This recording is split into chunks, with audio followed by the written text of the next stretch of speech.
everyone, I'm Brittany, and in this video, I'll be talking about the ethical issues in research and communication, something that really impacts all of us working in healthcare, whether we're on the floor, behind the desk, or even working remote like myself. Good communication, especially ethical communication, is a part of everything we do. So let's start with some basics.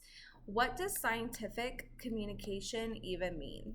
It's basically how we share the information. Usually it's research related and in a way that's accurate, honest, and also clear. That might be through writing or presentations or even patient conversations. When we're communicating our research, it's important for us to be transparent about the data, about the results, our limitations. You want the people to trust you and share and trust what you're sharing. Also, we never want to twist results or leave out any important details. That's where the ethics and communications really go hand in hand with each other. So now let's talk about the ethical side of doing the research with people. As healthcare professionals, we have a duty to protect patient rights. That includes things like informed consents, privacy, making sure no one's being pressured to take part in something they don't truly understand. So the Belmont report outlines 3 key principles: respect for persons, justice, and beneficence, which means doing good and avoiding harm. It's our responsibility to follow these even when we're not the lead research. If a patient's involved, we have to make sure they feel safe and respected and fully informed in what's going on in the research that's happening.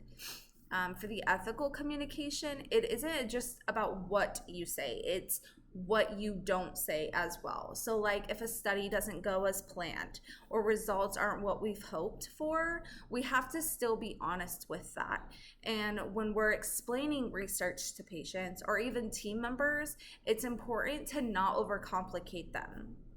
By doing so, you could use everyday language that always makes space for questions, but also making sure that not being biased is one. So bias is a big one too, whether it's who gets included in the research or how we present our findings. Ethical communication means presenting the whole picture, not just parts that look good. We want the good, the bad, the ugly. But outside of the research, we still take responsibility in the ethical communication every single day, whether it's talking to a patient, talking to a family member, talking to team members or doctors. We need to listen first and respond clearly within our scope of practice. That means I'm not going to try to explain something that I'm not qualified to do. If I'm unsure, I'm going to involve a provider or a supervisor that is part of that scope of practice. That's the way we keep patients safe and avoid any confusion. I also try to be empathetic.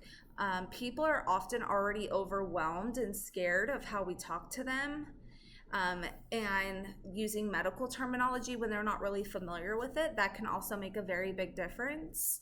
So that is something to look into. But also now let's talk about the writing.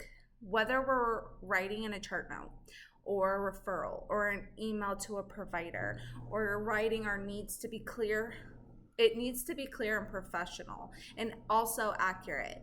This helps prevent any miscommunication that shows we're serious about what we do. I always take a minute to proofread and check my tone, especially if I'm discussing sensitive issues and research results. Writing is one of the simplest ways we can protect patients and maintain their trust.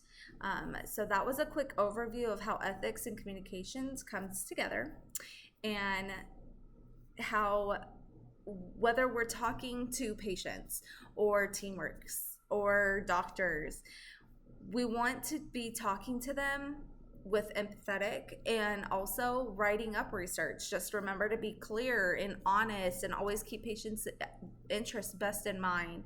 But thanks for listening, and keep up working together in the healthcare to make it better, safer, and ethical for everybody.